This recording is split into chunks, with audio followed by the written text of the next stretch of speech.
Back to clean news UP. चलिए देखते हैं उत्तर प्रदेश की 25 फटाफट बड़ी खबरों को। इससे पहले आप न्यूज को कहां से देख रहे हैं हमें कमेंट में बताना बिल्कुल ना भूलें। साथ ही हमारे फेसबुक पेज को भी फॉलो करें। फेसबुक पेज का लिंक डिस्क्रिप्शन में दिया गया है। यूपी में लाखों को रोजगार की बड़ी तैयारी। सीएम योगी ने बनाया मेगा प्लान। विदेशों में होगी ग्लोबल ब्रांडिंग। मंत्री जाएंगे विदेश। यूपी में लाखों लोगों को रोजगार देने की बड़ी तैयारी हो रही है। इसके लिए सीएम योगी ने कार्य योजना तैयार की है। उत्तर प्रदेश की ग्लोबल ब्रांडिंग होगी। जनवरी 2023 में प्रस्तावित ग्लोबल इन्वेस्टर्स समिट से पहले सभी मंत्रियों का विदेशों में दौरा होगा। यूपी के ब्रांड एम्बेसडर के रूप में मंत्रियों का दल अलग अलग देशों में रोड शो आयोजित कर यूपी के पोटेंशियल संभावनाओं से परिचित करवाएगा। यूपी औद्योगिक जगत के लोगों से मिलकर यूपी के निवेश अनुकूल माहौल का हवाला देते हुए निवेश के लिए आमंत्रित किया जाएगा। कांवड़िया बनकर कांवड़ियों के बीच घुसेंगे पुलिस वाले। कांवड़ यात्रा की सुरक्षा को यूपी पुलिस का खुफिया प्लान। सावन की शुरुआत होते ही बड़ी संख्या में शिव भक्त कांवड़ लेने हरिद्वार पहुंचना शुरू हो चुके हैं। प्रशासन ने भी कांवड़ियों की सुविधा और सुरक्षा के मद्देनजर पूरी तैयारी कर ली है। खबर है कि पुलिस अब कांवड़ियों की भेष में कांवड़ियों के बीच रहेगी ताकि किसी भी तरह की अप्रिय स्थिति या साजिश को वक्त रहते रोका जा सके। इसके अलावा कांवड़ यात्रा को देखते हुए पुलिस अतिरिक्त सतर्कता बरत रही है। पुलिस कर्मियों को कांवड़ियों के पंडाल में कांवड़ियों के भेष में ही रुकवाया जाएगा ताकि किसी भी तरह की अप्रिय स्थिति से निपटा जा सके। योगी सरकार का बड़ा फैसला। यूपी में अब किन्नरों को भी मिलेगी वृद्धाश्रम की सुविधा। ट्रांसजेंडर्स को अक्सर ये शिकायत रहती थी कि समाज ने उन्हें कभी नहीं अपनाया, उनके दुख दर्द में कभी शामिल नहीं हुए। बूढ़े और असहाय किन्नरों को अक्सर उन्हीं के समाज के लोग किसी तरह पालते पोसते थे, लेकिन अब ऐसा नहीं होगा। इन किन्नरों को वृद्धाश्रमों की सुविधा मिलेगी। योगी सरकार ने सराहनीय कदम उठाते हुए फैसला किया है कि अब से गरिमा भवन में किन्नरों को भी भर्ती किया जाएगा जिनकी देखभाल करने वाला कोई नहीं है। इससे पहले राज्य सरकार ने किन्नर कल्याण बोर्ड की भी स्थापना की थी। यूपी सरकार में समाज कल्याण मंत्री असीम अरुण ने कहा कि किन्नरों को समाज के मुख्यधारा से जोड़ने के लिए ये अहम फैसला है। ग्रामीण क्षेत्रों को लेकर सीएम योगी का बड़ा प्लान। आने वाले 4 सालों में करने जा रहे हैं ये काम। मुख्यमंत्री योगी आदित्यनाथ ने बुधवार को निर्देश दिया कि यूपी में 77.7% जनसंख्या गांव में है, इसलिए उन्नत भारत अभियान स्कीम के तहत ज्यादा से ज्यादा शिक्षा संस्थानों को ग्रामीण इलाकों से जोड़ना चाहिए। उन्होंने कहा कि आने वाले 4 वर्षों में प्रदेश में 5000 अभ्युदय कंपोजिट स्कूल होंगे। हर जिले में एक मॉडल कंपोजिट स्कूल विकसित किया जाएगा। वहीं उच्च शिक्षण संस्थानों को तत्काल नैक ग्रेडिंग करने के निर्देश दिए हैं। मुख्यमंत्री ने चेतावनी दी कि प्रॉक्सी टीचर की एक भी गतिविधि स्वीकार्य नहीं है। पार्किंग पर दबंगों का राज होगा खत्म। यूपी के 17 बड़े शहरों में लागू होगा एक ही नियम और शुल्क। वाहनों की पार्किंग व्यवस्था पर दबंगों का राज खत्म होगा। उत्तर प्रदेश के सभी बड़े शहरों में अब पार्किंग का एक ही नियम और शुल्क लागू होगा। कहा जा रहा है कि इससे बड़े शहरों में वाहन पार्किंग की समस्या का समाधान हो जाएगा। नगर निगम वाले 17 शहरों में पार्किंग का एक नियम और एक समान शुल्क होगा। गाजियाबाद प्रकरण के बाद वित्तीय संसाधन विकास बोर्ड ने शासन को प्रस्ताव भेजते हुए उत्तर प्रदेश नगर निगम नियमावली को लागू करने का सुझाव दिया है। बीकॉम का पेपर लीक होने के बाद परीक्षा स्थगित। छात्रों का हंगामा। मुरादाबाद में बीकॉम द्वितीय वर्ष का तृतीय पत्र लीक होने के बाद रुहेलखंड यूनिवर्सिटी ने परीक्षा स्थगित कर दी। छात्रों ने अचानक से पेपर स्थगित होने पर हंगामा कर दिया। द्वितीय वर्ष का तृतीय प्रश्न पत्र था। ये पेपर सुबह 9 बजे ही व्हाट्सएप पर वायरल होने लगा। पहले तो यूनिवर्सिटी ने पेपर लीक की सूचना होने से इनकार कर दिया। लगभग 10:15 बजे कॉलेजेस ने भी यूनिवर्सिटी को इसकी सूचना दी। आखिर आनन फानन में परीक्षा स्थगित करने का फैसला लिया गया। कॉलेजेस को जब इसकी सूचना मिली तो छात्रों को परीक्षा से रोक दिया गया। अधिकतर जगह छात्र कक्षाओं में परीक्षा देने पहुंच गए थे। इस तरह से परीक्षा निरस्त होने पर छात्रों ने कड़ी नाराजगी जाहिर की। अगस्त में इस तारीख तक आएगा यूपी बीएड प्रवेश परीक्षा का रिजल्ट। उत्तर प्रदेश बीएड प्रवेश परीक्षा के नतीजों को कुछ ही दिन बाकी बचे हैं। उत्तर प्रदेश बीएड संयुक्त प्रवेश परीक्षा का रिजल्ट अगस्त के पहले सप्ताह में आने की उम्मीद है। उम्मीद जताई जा रही है कि 5 अगस्त को बीएड प्रवेश परीक्षा के नतीजे जारी किए जा सकते हैं। रुहेलखंड विश्वविद्यालय ने रिजल्ट की तैयारियां शुरू कर दी। विश्वविद्यालय ओएमआर आंसर शीट का मूल्यांकन कार्य तकरीबन पूरा होने वाला है। अब काउंसलिंग के लिए विश्वविद्यालय तैयारी कर रहा है। आपको बता दें कि महात्मा ज्योतिबा फुले रुहेलखंड विश्वविद्यालय के द्वारा बुधवार को प्रदेश के 75 जिलों के 1541 केंद्रों पर उत्तर प्रदेश बीएड संयुक्त प्रवेश परीक्षा का आयोजन किया गया था। यूपी के स्कूल्स को लेकर शासन का आदेश। स्वतंत्रता दिवस को लेकर शासन ने यूपी के स्कूल्स को लेकर आदेश जारी कर दिया है। मुख्य सचिव दुर्गा शंकर मिश्र ने कहा कि हर घर तिरंगा कार्यक्रम अभियान के दौरान विद्यालयों में प्रार्थना सभा के बाद झंडा गीत विजय विश्व तिरंगा प्यारा का गायन कराया जाए। विद्यार्थियों के बीच स्लोगन लेखन, पेंटिंग, निबंध लेखन प्रतियोगिता का आयोजन कराया जाए। 11 से 17 अगस्त तक स्वतंत्रता सप्ताह मनाया जाना है। इसमें 13 से 15 अगस्त तक सभी घरों में राष्ट्रीय ध्वज फहराए जाएंगे। अच्छी पहल, मेडल जीतने वालों की फीस माफ, हॉस्टल और डाइट फ्री। खिलाड़ियों के लिए अच्छी खबर है। नेशनल, स्टेट या यूनिवर्सिटी लेवल पर मेडल जीतने वाले छात्रों की न सिर्फ फीस माफ होगी बल्कि उनके रहने व खाने की व्यवस्था भी विश्वविद्यालय करेगा। CSJMU ने खिलाड़ियों को बढ़ावा देने के लिए पहल की है। खिलाड़ियों की ये सुविधा देने वाला CSJMU प्रदेश का पहला विश्वविद्यालय होगा। ये व्यवस्था इसी सत्र से लागू कर दी गई है। विश्वविद्यालय ऐसे छात्रों को सम्मानित भी करेगा।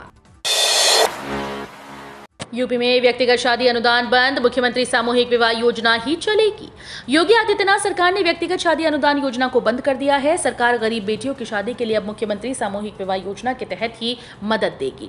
बताया जा रहा है कि भ्रष्टाचार की शिकायतों के कारण व्यक्तिगत शादी अनुदान योजना को बंद किया गया। गरीबी रेखा के नीचे जीवन यापन करने वाले परिवार की बेटी की शादी के लिए व्यक्तिगत शादी अनुदान योजना में विभाग की ओर से 20,000 रुपए का अनुदान दिया जाता है। यूपी के 22 लाख सरकारी कर्मचारियों, पेंशनर्स को सीएम योगी आज देंगे तोहफा। प्रदेश के 22 लाख से अधिक सरकारी कर्मचारियों और पेंशनर्स के परिवारों को कैशलेस इलाज की सुविधा मिलने का सिलसिला आज 21 जुलाई से शुरू हो जाएगा। मुख्यमंत्री योगी आदित्यनाथ लोक भवन में दोपहर 12 बजे से इसका विधिवत शुभारंभ करेंगे। इस मौके पर सीएम कुछ कर्मचारियों और पेंशनर्स को हेल्थ कार्ड भी देंगे। योजना का लाभ देने के लिए स्वास्थ्य विभाग ने पोर्टल पर सरकारी कर्मचारियों और पेंशनर्स का पंजीकरण भी शुरू कर दिया है। अपने मंत्रियों से बोले सीएम योगी आदित्यनाथ, अपने राज्य मंत्रियों से रखें पूरा तालमेल। मुख्यमंत्री योगी आदित्यनाथ ने अपने मंत्रियों से कहा कि वे अपने राज्य मंत्रियों के साथ पूरा तालमेल रखें। सरकारी बैठकों में राज्य मंत्रियों को भी शामिल करें। भ्रष्टाचार, अनियमितता की एक भी घटना बर्दाश्त नहीं है। निर्णय मेरिट के आधार पर लें, जल्दबाजी में कोई निर्णय न लें। विपक्षी दलों को भी अहमियत देने पर जोर देते हुए मुख्यमंत्री ने कहा कि हम एक लोकतांत्रिक व्यवस्था में निवास करते हैं। मंडलीय भ्रमण के दौरान हमें विपक्षी दलों के जनप्रतिनिधियों से संवाद कर सुझाव लेना चाहिए। मुख्यमंत्री ने कैबिनेट की बैठक के बाद सभी मंत्रियों वाली मंत्रिमंडल की बैठक बुलाई और मंडलीय दौरों की समीक्षा की। यूपी में 18 नई नगर पंचायतें बनी और 20 निकायों का हुआ सीमा विस्तार। उत्तर प्रदेश सरकार ने निकाय चुनाव से चंद महीने पहले 18 नई नगर पंचायतें बनाने के साथ ही 18 नगर पंचायतें और 2 नगर पालिका परिषद का सीमा विस्तार किया। मुख्यमंत्री योगी आदित्यनाथ की अध्यक्षता में हुई कैबिनेट की बैठक में ये फैसला किया गया। नगर पंचायतें बनने और सीमा विस्तार वाले क्षेत्रों को शहरी दर्जा प्राप्त हो गया। राज्य सरकार अब केंद्रीय और अपनी योजनाओं से इनमें विकास के काम करवाएगी। इन क्षेत्रों में रहने वालों को अब शहरी सुविधाएं भी मिलेंगी। मेढक बना दूल्हा, मेढ की दुल्हनिया। बारिश के लिए गोरखपुर के मंदिर में अनोखी शादी। बारिश न होने से परेशान लोगों ने कल विश्व हिंदू परिषद महासंघ के बैनर तले गोरखपुर के कालीबाड़ी मंदिर में एक अनोखी शादी कराई। मंत्रोच्चारण और पूरी रीति रिवाज से हुई इस शादी में मेंढक दूल्हा बना और मेंढकी बनी दुल्हन। दरअसल ऐसी मान्यता है कि मेंढक मेंढकी की शादी होने से अच्छी बारिश होती है। बता दें कि कुछ दिन पहले ही महाराजगंज में महिलाओं ने बारिश के लिए बीजेपी विधायक को कीचड़ से नहलाने का टोटका भी किया था। इन दिनों उत्तर प्रदेश, खासकर पूर्वी उत्तर प्रदेश बुरी तरह गर्मी का सामना कर रहा है। बारिश न होने से कई जिलों में सूखे जैसे हालात पैदा हो गए हैं। योगी के मंत्री दिनेश खटीक का इस्तीफा, अमित शाह को बस कार मिलना राज्य मंत्री का अधिकार है क्या? योगी आदित्यनाथ सरकार के जल शक्ति राज्य मंत्री दिनेश खटीक के इस्तीफे की चर्चा सुबह से लखनऊ में गर्म है। इस बीच गृह मंत्री अमित शाह को लिखी दिनेश खटीक के इस्तीफे की चिट्ठी वायरल हो गई। दिनेश खटीक ने सवाल उठाया है कि क्या बस कार मिलना ही राज्य मंत्री का अधिकार है। इस कथित इस्तीफे में उन्होंने खुद के दलित होने का मुद्दा भी उठाया। उन्होंने लिखा कि जल शक्ति विभाग में दलित समाज का राज्य मंत्री होने के कारण उनके किसी भी आदेश पर कोई कार्रवाई नहीं की जाती है, न ही उन्हें सूचना दी जाती है कि विभाग में कौन कौन सी योजनाएं चल रही हैं और उन पर कार्रवाई क्या हो रही है। मार्केटिंग और सप्लाई विभाग में ठनी कोटेदार भी अनिश्चितकालीन हड़ताल पर। 2 दिनों से सप्लाई विभाग और मार्केटिंग विभाग के बीच लखनऊ स्तर पर प्रदर्शन चल रहा है। दोनों विभागों के बीच अभी विवाद प्रदेश भर के सभी जिलों में फैल गया। दोनों विभाग मुख्यालय स्तर पर प्रदर्शन कर रहे हैं। इस प्रदर्शन में सप्लाई विभाग के पक्ष में कोटेदार भी अनिश्चितकालीन हड़ताल पर चले गए। सप्लाई विभाग का कहना है कि मार्केटिंग विभाग के अधिकारी अपने इंस्पेक्टर को कोटेदारों की चेकिंग की अनुमति लेना चाहते हैं, जबकि फूड कमिश्नर ने इस पर आपत्ति जता दी। ऐसा करने से मना कर दिया। इसलिए 2 दिनों से लखनऊ जवाहर भवन में मार्केटिंग की ओर से प्रदर्शन किया जा रहा है। लखनऊ, कानपुर, गोरखपुर, आगरा, मेरठ, बरेली में सोना महंगा, चांदी हुई सस्ती। भारतीय सराफा बाजार ने बुधवार यानी 20 जुलाई को सोना और चांदी के रेट्स जारी कर दिए। आज के दाम पर नजर डालें तो पिछले दिनों के मुकाबले सोने और चांदी के दामों में मामूली सी बढ़ोतरी देखने को मिली। लखनऊ के अलावा कानपुर, मेरठ, गोरखपुर, आगरा, वाराणसी में भी सोने और चांदी के दामों में बदलाव आया। लखनऊ में बुधवार को 24 कैरेट सोने का दाम 52,100 रुपए प्रति 10 ग्राम है, तो वहीं चांदी 58,800 रुपए प्रति किलो रही।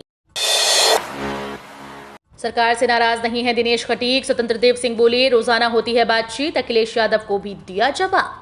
भारतीय जनता पार्टी के प्रदेश अध्यक्ष और जल शक्ति मंत्री स्वतंत्र देव सिंह ने जल शक्ति राज्य मंत्री दिनेश खटीक के इस्तीफे पर अखिलेश यादव द्वारा हमला किए जाने पर पलटवार किया। स्वतंत्र देव ने कहा कि उनकी जल शक्ति विभाग के राज्य मंत्री दिनेश खटीक से रोजाना बातचीत होती है, वो नाराज नहीं है। उन्होंने इस बात को स्वीकार किया कि अगर कोई बात होगी भी तो बैठकर सुलझा लिया जाएगा।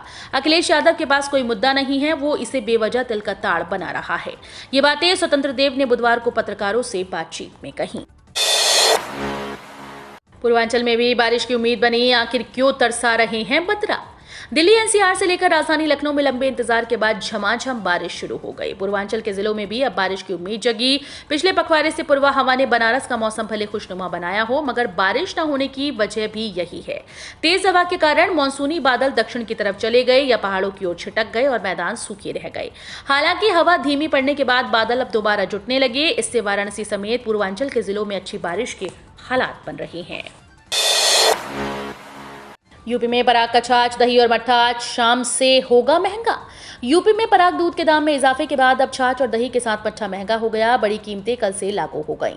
ये बढ़ोतरी इन उत्पादों पर 5% जीएसटी लागू होने के बाद हुई। महाप्रबंधक मोहन स्वरूप ने बताया कि मंगलवार को बड़ी कीमतें लागू करने का फैसला लिया गया।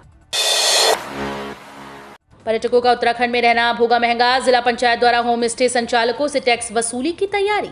उत्तराखंड में पर्यटकों का रहना अब महंगा होने जा रहा है। ग्रामीण इलाकों में तेजी से बढ़ते होम स्टे से अब जिला पंचायत टैक्स वसूलने की तैयारी में है। इसके लिए जिला पंचायत ने सभी होम स्टे संचालकों से पंजीकरण कराने को कहा। बिना पंजीकरण चल रहे होम स्टे के खिलाफ चालानी कार्रवाई की जा रही है, पर होम स्टे संचालकों ने इसे एक्ट के विरुद्ध बताते हुए विरोध दर्ज कराया।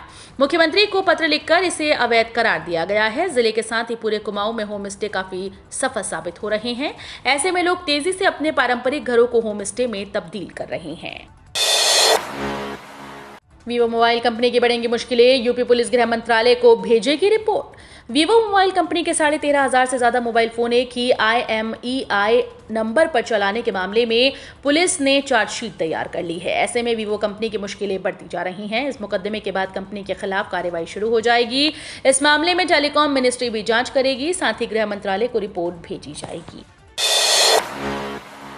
कैबिनेट मंत्रियों से बोले सीएम योगी, राज्य मंत्रियों के साथ रखे पूरा तालमेल, विपक्षी दलों को भी अहमियत दें। मुख्यमंत्री योगी आदित्यनाथ ने अपने मंत्रियों से कहा कि वे अपने राज्य मंत्रियों के साथ पूरा तालमेल रखें, सरकारी बैठकों में राज्य मंत्रियों को भी शामिल करें। भ्रष्टाचार, अनियमितता की एक भी घटना बर्दाश्त नहीं है।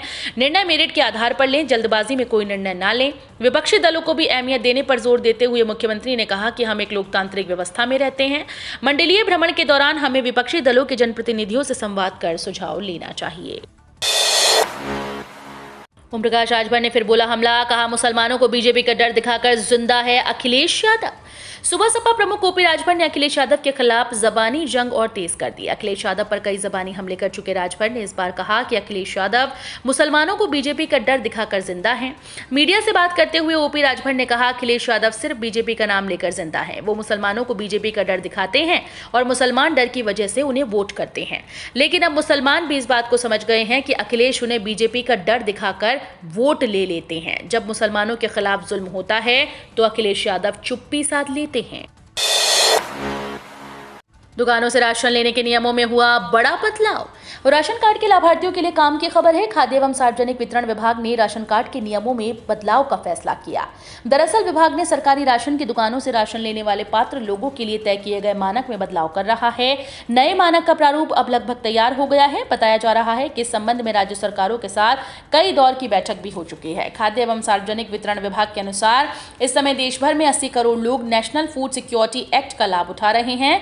इनमें कई लोग ऐसे भी हैं जो आर्थिक रूप से संपन्न हैं। तो ये थी आज की 25 फटाफट बड़ी खबरें। अगर आपको न्यूज़ पसंद आई हो तो वीडियो को लाइक और शेयर जरूर करें। धन्यवाद।